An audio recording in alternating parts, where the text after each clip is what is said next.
qui ont commencé depuis le mois de juin et le Seigneur m'avait dit de me taire parce que ça allait finir tout seul. Et j'ai vu comment c'est fini tout seul. Mais il y a d'autres niveaux d'attaque. Dieu m'a dit là, tu vas parler. Soyez en paix. Dieu m'a donné la sagesse de parler maintenant. Soyez en paix, respirez.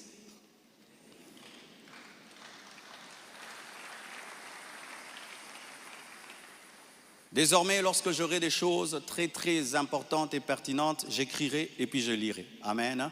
Comme ça, je reste vraiment dans ce que je devais dire et ce que Dieu m'a demandé de dire. Shalom bien-aimé. Et j'aimerais que ça passe en ligne. Comme le combat est sur Internet, la réponse est sur Internet également.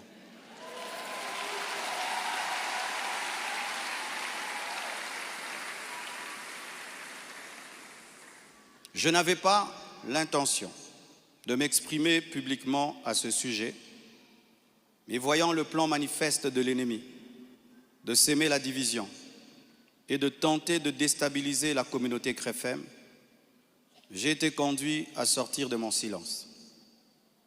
Et cela se fait aujourd'hui dans toutes les extensions compassion dans le monde. Les pasteurs vont parler en résumé ce que je suis en train de dire ici, car les fidèles ont besoin de réponses. S'il ne s'agissait que de moi, j'aurais gardé le silence, car de telles choses me sont souvent arrivées. Mais puisque l'honneur de l'Église et la paix de plusieurs sont en jeu, je dois parler, car il y a un temps pour se taire, un temps pour parler.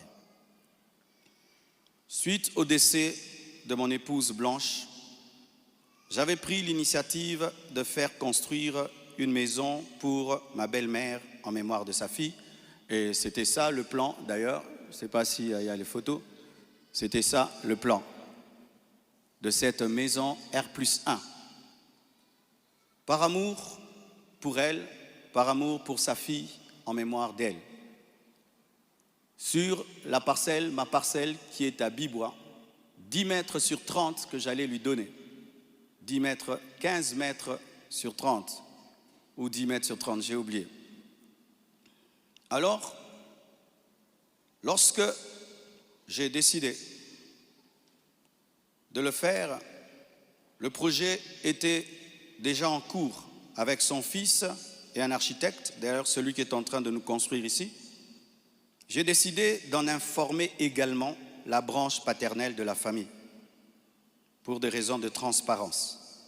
C'est alors que l'on m'a demandé de donner la même chose en espèces pour la famille paternelle. Ça veut dire l'argent que je vais dépenser pour construire cette maison pour la maman, que je donne aussi la même somme du côté du papa.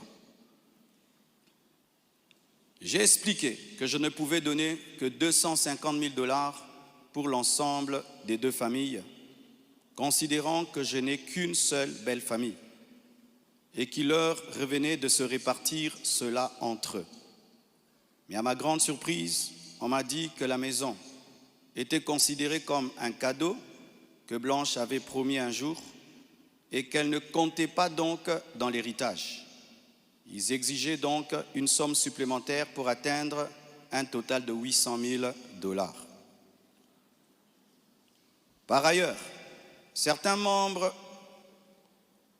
de leur famille ont contesté ma désignation légale comme liquidateur de mes propres biens, réclamant que ce rôle soit attribué à ma belle-mère.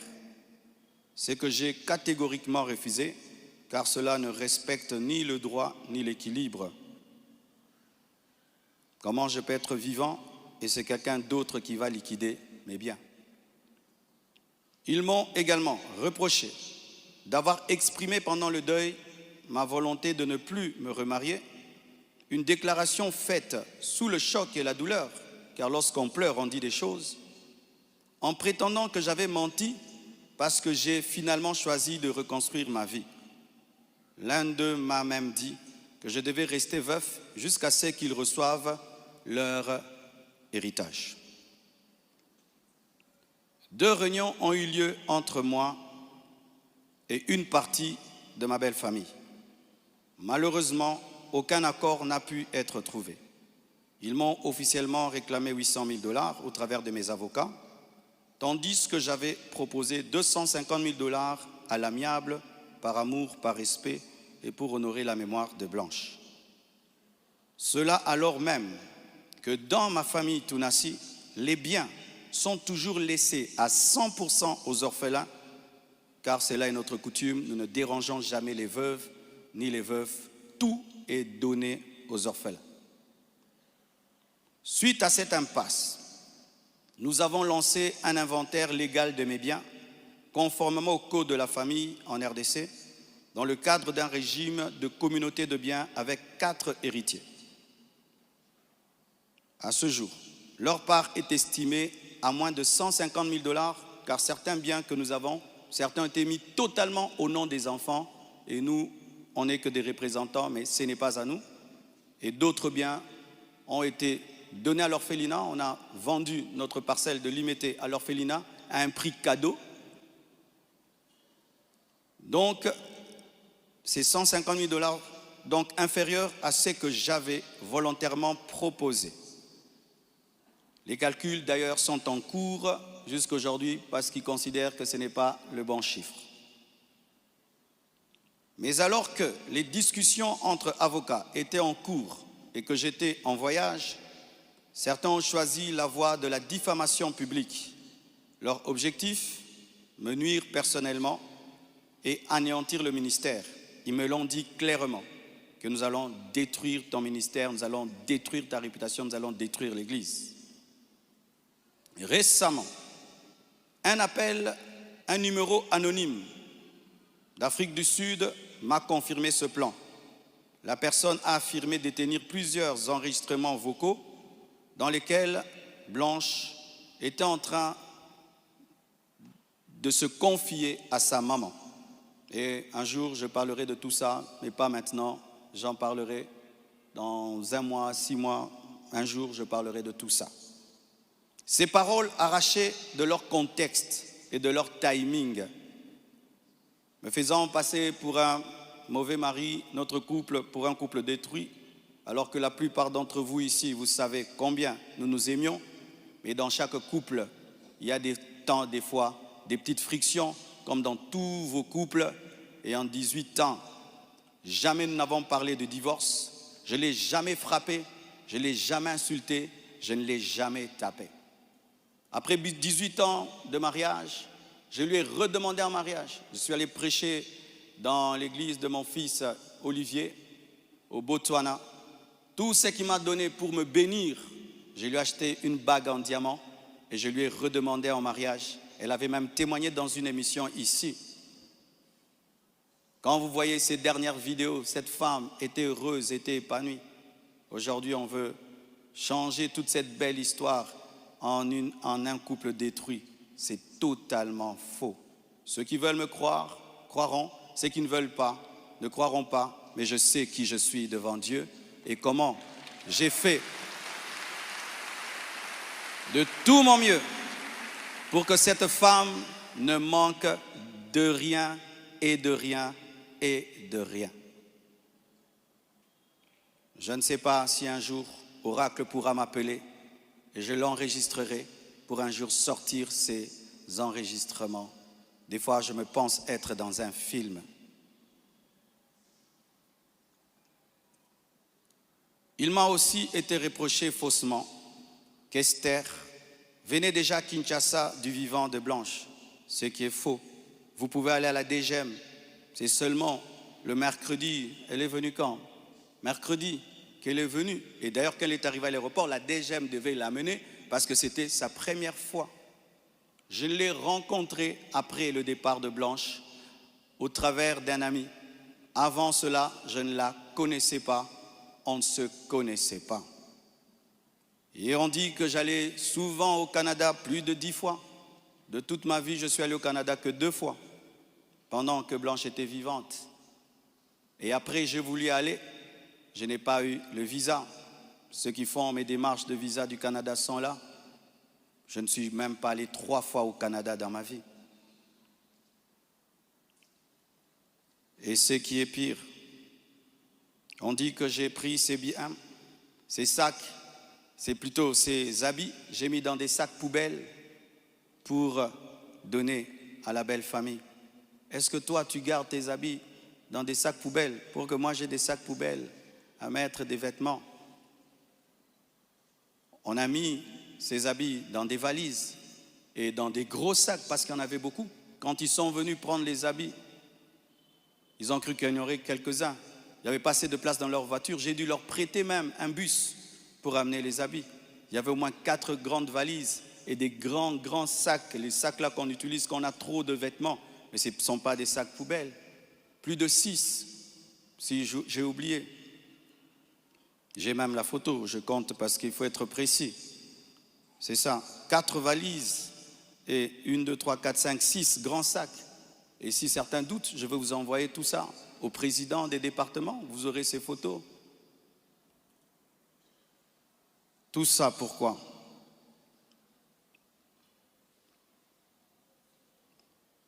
Et ce qui est terrible, on m'accuse même de l'avoir tué, alors qu'elle est décédée d'une crise cardiaque à l'hôpital, suite à une opération. Et ils m'ont posé la question, elle est morte de quoi? Je leur ai dit, on l'a opérée, elle n'a pas supporté l'opération. Le même jour, quand je suis arrivé avec son corps, après encore, la famille paternelle me pose les mêmes questions devant 10 personnes, 15 personnes, j'ai expliqué. Ils savent de quoi elle est morte.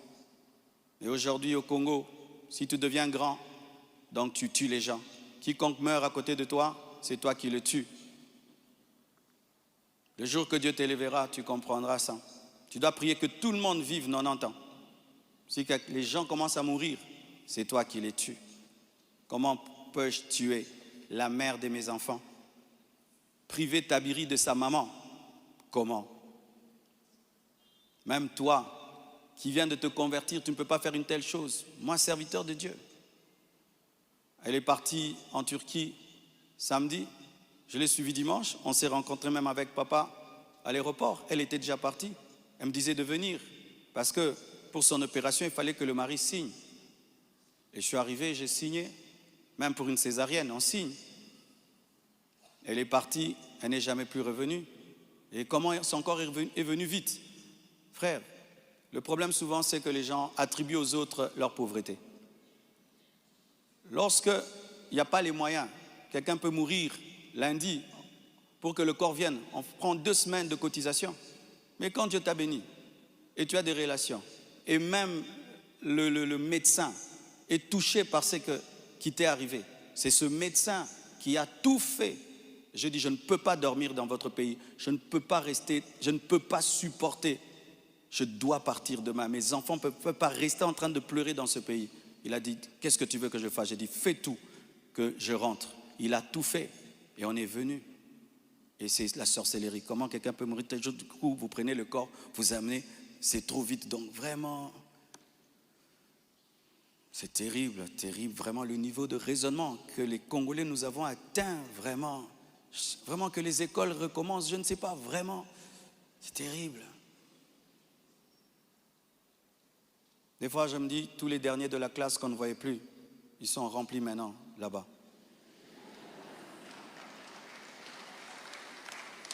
Et vous savez, le dernier de la classe, le professeur donne un cours de 2 heures du temps, et puis il a 1 sur 10. Le premier de la classe, il comprend, tout il a 10 sur 10. Tu te dis, comment tu ne comprenais pas? C'est ça, maintenant, on a des cerveaux des derniers de la classe en RDC. Dis à ton voisin, même ce que tu es en train de comprendre, ce que le pasteur dit. Il faut vérifier, hein.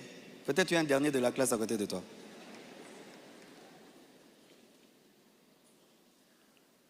Tout cela n'est rien d'autre qu'un chantage, motivé par l'appât du gain, car cette personne me dira, donne-nous l'argent, nous avons des voices, sinon nous allons te détruire. Tout ça, c'est un chantage motivé par l'appât du gain. Pourtant, malgré tout, j'étais disposé, je suis disposé à donner 250 000 $ par respect pour Blanche et pour sa famille et pour la paix. Mais je ne peux pas accepter l'injustice d'une exigence démesurée de 800 000 $. Comme je vous dis toujours, cette église n'appartient pas à mes enfants. J'ai investi 26 ans de ma vie dans cette église, mais rien n'est à mes enfants. Qu'est-ce que mes enfants auront? Les quelques biens que j'ai, c'est à eux. Ils ne viendront pas un jour vous déranger ici. Et donc je ne peux pas donner par peur ou par chantage ce qui est à eux. Ils diront, tu es quel genre de père? Et l'église, ce n'est pas nous. Et ce que tu as n'est pas à nous. Je ne le ferai pas. C'est pourquoi j'aimerais dire aux veuves et aux veufs, ne vous laissez pas dépouiller. Ne vous laissez pas dépouiller. Ne vous laissez pas dépouiller. Ce que je prêche, je le vis. Mon combat, c'est que je vis ma prédication, mon message. Mon combat, c'est le message de la sainteté qui dérange. Mon combat, c'est que une fois, j'ai vu l'esprit du léopard et il m'a dit, tu veux me combattre? Ce pays est tenu par un esprit de léopard, un esprit méchant. Regardez comment nous sommes devenus méchants. Regardez comment nous sommes devenus méchants, mes frères. Cette méchanceté démoniaque satanique. Et quand j'ai vu cet esprit, vous avez vu tout ce qu'on a connu. C'est pourquoi, pour finir, je vous prie, ne cédez pas à la haine. Au-delà des personnes visibles, il y a un combat spirituel. C'est une attaque de l'esprit de léopard que Dieu m'avait déjà révélé. Un esprit rusé et violent qui cherche à abattre les hommes de Dieu et à ravager les familles. Bénissez ceux qui vous persécutent. Priez pour ceux qui vous calomnient. Matthieu 5, verset 44. Ce n'est pas le moment de combattre dans la chair. Restons enracinés dans la vérité, dans l'amour et dans la prière. Pour ceux qui souhaitent des informations juridiques fiables, je vous invite à contacter mes avocats, le maître Béladé et le maître Abed, qui sont des fils de la maison. Et sachez que toute chose concourt au bien de ceux qui aiment Dieu. Romains 8, verset 28. Et je rends grâce à Dieu pour toutes mes épreuves et tous mes combats. Je suis l'un des hommes de Dieu aujourd'hui les plus persécutés dans ma génération. Quand je regarde mes amis, mes pères, des fois je me dis, Satan vous a oublié ou quoi? Mais je rends grâce. Ça fait de nous une église 4x4.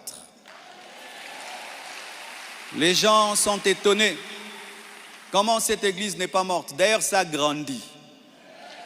On vous insulte, vous allez à l'église. Vous allez mercredi, vous allez vendredi. Venez 25 matins, une église 4x4. Car ce qui ne te tue pas te rend fort. Et avec Dieu, nous ferons des exploits.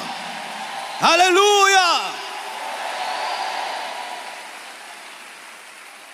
Ce message est l'avant-dernier que je ferai à ce sujet. Après le suivant, dans des mois, pas 25 matins, je vous laisse tranquille, les mêmes équilibres, profondeur. Après, une seule chose après. Et puis, on n'en parlera plus. Ceux qui voudront croire, croiront. Mais sachez que moi et vous, nous devons continuer à bâtir comme Néhémie, une main à l'œuvre et l'autre sur l'épée. À bon entendeur, salut.